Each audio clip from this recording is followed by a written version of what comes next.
Vem cá, você nunca se perguntou o impressionante por que esses profetas sempre profetizam para pessoas famosas? Por que esses profetas em rede social, Instagram, YouTubers, eles sempre profetizam para pessoas que têm mais de 5.000 em conta bancária? Mais de 5.000, 20.000 seguidores. Pessoas famosas, pessoas que, bem ou mal, elas têm cifras na conta bancária. Bem ou mal, elas têm dinheiro.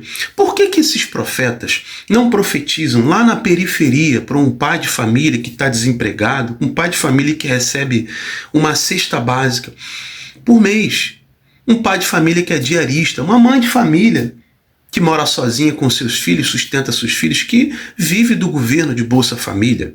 Nada contra para quem vive de Bolsa Família.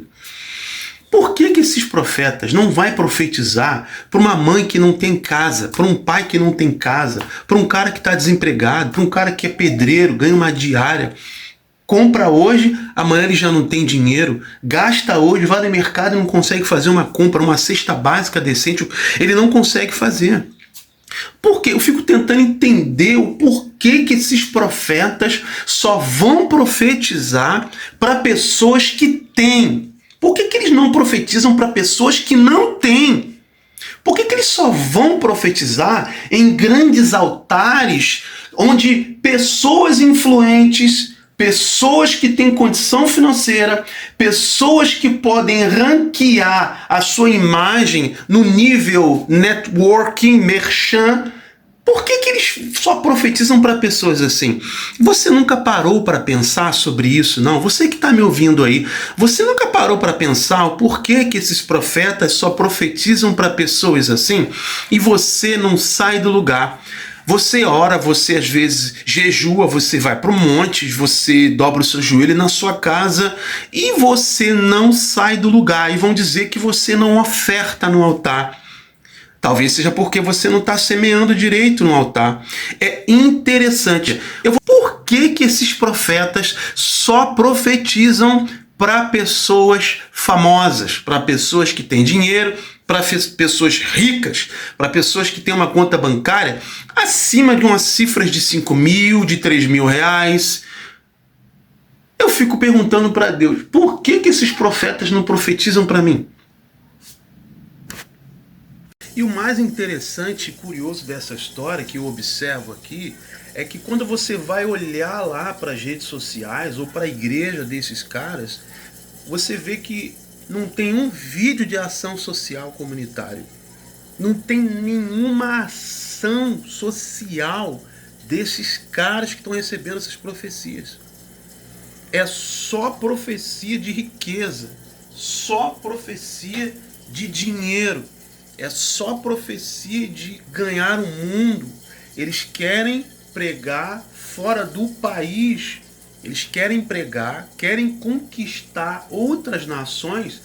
Se a própria nação dele, se a própria comunidade dele, a rua dele, o bairro que a igreja dele está fincada, ele não tem credibilidade com o vizinho do lado, quanto menos querer ganhar a nação de outros povos. É impressionante. Toda a profecia, fora os profetas do caos, que você vê em rede social. Porque tem isso também, tem os profetas do caos na rede social. Só profetizam desgraça, só profetizam o caos social, humano, guerra, destruição. Fora esses aí, que eu nem estou falando aqui agora, porque é uma observação assim que a gente precisa ficar muito atento a esse tipo de gente. E tem muitas pessoas que seguem esse tipo de gente, viu? Nessa plataforma aqui, principalmente. Na outra vizinha lá do YouTube, tem muita gente que segue esse tipo de profecia, esse tipo de pessoas que ficam profetizando esse tipo de coisa. Aí quando você vai ver lá os frutos, não tem um. Não pratica aquilo que o próprio Jesus Cristo ensinou: ajudar os enfermos, ajudar as viúvas, os órfãos, a caridade, a ação social, o amor. Você não vê nada na igreja desses caras. Não vê um vídeo assim, eles subindo a comunidade, fazendo uma ação social itinerante, entregando uma cesta básica. Sabe quando é que eles vão fazer isso? No Natal e no Ano Novo. A caridade, a ação social, ela tem que ser feita todos os dias. E não somente a caridade. Ela tem que criar dispositivos onde ela possa ir aos governantes municipais e tentar uma solução para o bairro. Só que a maioria faz isso com interesses políticos, trocas políticas, vendendo voto. Ó, você me dá isso que eu te dou aquilo. Então, isso tem que acabar no Brasil. Isso deveria acabar nesse país. Tinha que acabar isso. Só que, infelizmente, o organismo cristão não anda sozinho. A igreja evangélica hoje, ela não se sustenta automaticamente sem dízimos, sem ofertas. Não tem como você pagar uma conta de luz. Eu até entendo isso. Só que essas profecias aqui me incomodam, que sempre vêm para pessoas que têm uma condição financeira muito boa.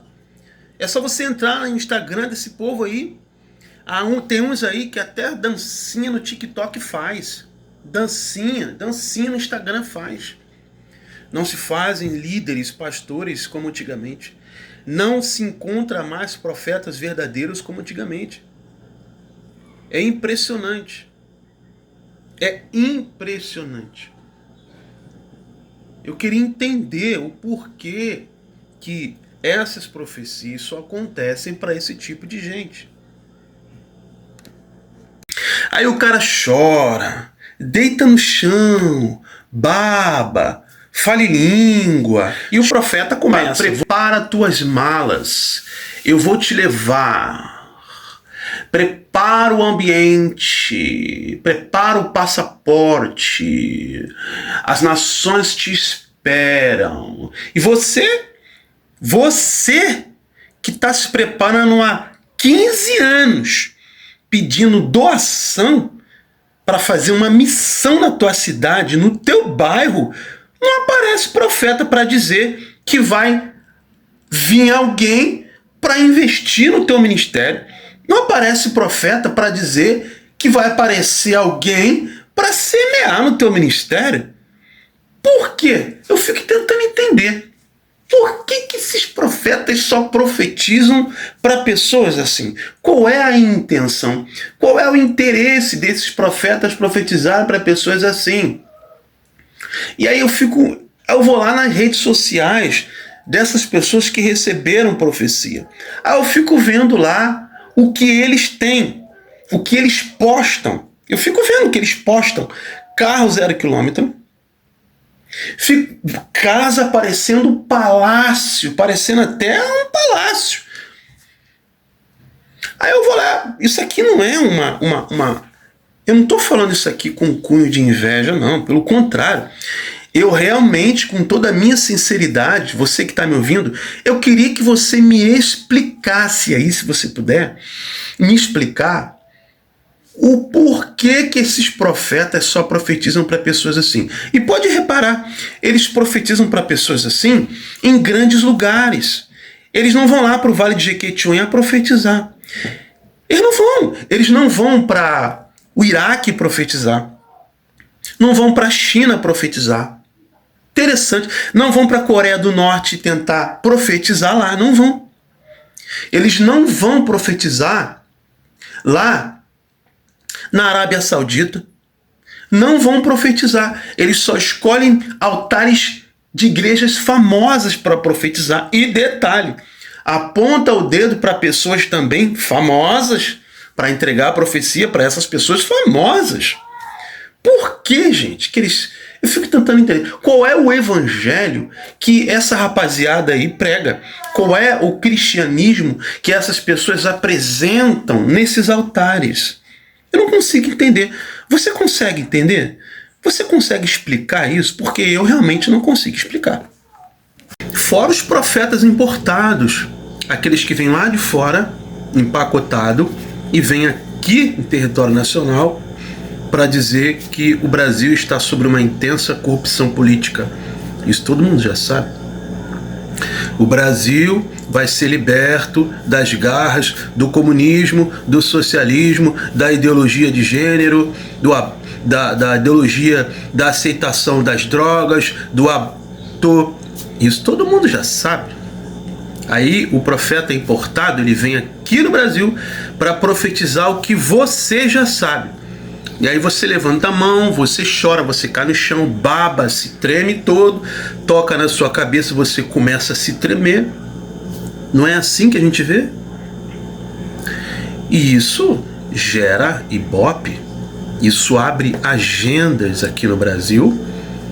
Igrejas famosas de grande renome abrem as suas agendas impossíveis para uma pessoa simples como eu, como você, pregador aí. Você que é pregador, você nunca vai pisar numa igreja dessa. Você nunca vai receber um convite para trazer uma palestra numa igreja dessa. O máximo que você vai é sentar no último banco, porque você vai entrar da mesma forma que você entrou, você vai sair. Porque eu cansei de viver isso. Por mais estudo que eu tenha, por mais formação que eu tenha, por mais graça que eu tenha pedido a Deus, eu nasci no Evangelho. Eu sou aquele tipo de cara que é muito difícil me convencer o contrário do que está escrito na Bíblia. Porque a graça que eu recebi de Deus não me envaidece. Pelo contrário, ela me qualifica como necessitado de aprender muito mais com a graça de Deus e entregar com graça e de graça. Então essa é a diferença que eu tento viver na minha vida. Agora, quando eu olho para a janela lá fora, é isso que eu enxergo nesses tantos anos que eu nasci no Evangelho. Eu tento encontrar a verdade, eu tento encontrar a sinceridade. Da mesma forma como você tenta encontrar a verdade, você tenta encontrar a sinceridade. Eu sei que você não consegue, porque está difícil confiar, está difícil encontrar a verdade, está difícil encontrar a sinceridade. E aí você não vai mais para a igreja, você também não confia mais em ninguém, não tem forças para confiar em ninguém, porque quando você tenta confiar, o que acontece? O cara vai lá e te dá uma facada, o cara vai lá e te trai, o cara vai lá e começa a pregar uma heresia, começa a trazer espiritismo para dentro da igreja, misticismo dentro da igreja, feitiçaria para dentro da igreja, toca no cajado ungido, passa pela fogueira santa, recebe aí o sal santo, recebe o óleo santo para derramar no teu travesseiro. Quando seu marido deitar lá, ele vai ser liberto. Quer dizer, e a palavra nada, e o nome de Jesus, que é poderoso e santo, nada, e a fé que Jesus ensinou que move montanhas, nada. É mais fácil eles ensinarem você a se apegar a um ritual, a algo físico, a algo material, do que você se apegar à fé em Jesus. Porque é a fé em Jesus que traz a verdade em Jesus, que vai libertar você. Então é mais fácil fazer você ficar escravo da mentira para fazer você ofertar, entregar a tua casa, entregar o teu carro, entregar a sua empresa, entregar a sua família até, escravizar os seus filhos, porque quando você fica intensamente vivendo nesse sincronismo de looping religioso, você está deixando para trás os seus filhos, tempo de qualidade com eles, a sua esposa, tempo de qualidade com a sua esposa, para viver integralmente, 100%, como Jesus ensinou o contrário. Ele disse que aquele que é casado cuide das coisas do lar, aquele que é solteiro cuide das coisas do Senhor. E aí você vai dizer, mas a Bíblia diz que buscar primeiro o reino dos céus. Sim, a Bíblia diz buscar em primeiro lugar o reino dos céus. Mas Jesus não está dizendo buscai em primeiro lugar e abandone sua família. Em nenhum momento Jesus disse. É óbvio que se você não busca prioritariamente o reino de Deus e abandona a tua família, não adianta nada. Não tem eficácia alguma. Então, nesses longos anos que eu vivi dentro de uma igreja evangélica, eu digo para você que vivo dentro de uma igreja evangélica, é isso que eu vejo. É essa visão que tentam apontar para mim, a visão que eu já fui liberto dela quando eu entro dentro de uma denominação, pastores, líderes, pregadores, ensinados e doutrinados pela religião. Eles apontam sua visão para um Deus que é assim, um Deus que só vai te abençoar se você entregar coisas grandes no altar. E sempre tem a ver com dinheiro. Deus que vai te prosperar se você abrir mão de tudo que você tem. Deus que só vai abrir porta para você se você subir um monte, se você ir para uma vigília. Você só está recebendo unção e poder se você girar. A evidência de que você tem poder, tem unção, tem graça é gritar pregando, é girar pregando, é manipular emocionalmente através da oratória, da técnica da manipulação psíquica. Tudo isso eu sei porque eu também estudei. Então veja você, o que está acontecendo? Eu, em uma das minhas orações, que sempre costumo fazer, eu perguntei para Deus uma vez: Senhor, e o que vai ser da igreja? Porque eu vi tantas profecias. O que vai ser daqui para frente nos anos? E o Espírito Santo soprou uma voz dentro do meu espírito e diz assim, ó: se Deus olhasse para isso, nenhuma alma se salvaria. Foi essas palavras que eu vi do Espírito de Deus soprar em voz dentro do meu espírito. Ele disse: se o Pai olhasse para isso, nenhuma alma se salvaria. Então essa é a arte da graça. A graça, ela faz isso. A graça faz com que você viva do jeito que você quer, vá para onde você quer, faça o que você quiser, do jeito que você quer, sem dar satisfação, sem colocar Deus em primeiro lugar. Isso é a arte da graça. A graça também vai fazer com que você também entenda que quando lá na frente você morrer, você também tenha a graça de ser lançado no inferno por causa das suas próprias escolhas. Porque não é Deus que vai lançar você. É os seus caminhos que vão dizer qual lado você está. Entendeu a diferença? Qual é o lado que você está? Então, nesses meus longos anos dentro de uma igreja evangélica, dentro de denominações evangélicas, porque eu fui de uma denominação, nasci dentro dela, e passei 22 anos dentro de uma outra denominação, nesses meus longos anos dentro de igreja evangélica, é isso que eu vejo sendo ensinado. É muito difícil você encontrar uma igreja que você veja que aquela igreja está vivendo exatamente aquilo que Jesus ensinou. E pregando o evangelho, e batizando e curando, em nome do Pai, do Filho e do Espírito Santo. Curando e batizando, em nome da santidade de Deus. O evangelho, o puro, o genuíno evangelho. O evangelho do primeiro amor. Tá? Eu estou falando do evangelho do primeiro amor. Não é evangelho comprado, não é evangelho empacotado que vem e entrega para você e você tem que seguir exatamente o que está aqui naquela cartilha. Não, é o verdadeiro evangelho, aquele que faz você viver novidade de vida todo dia novo.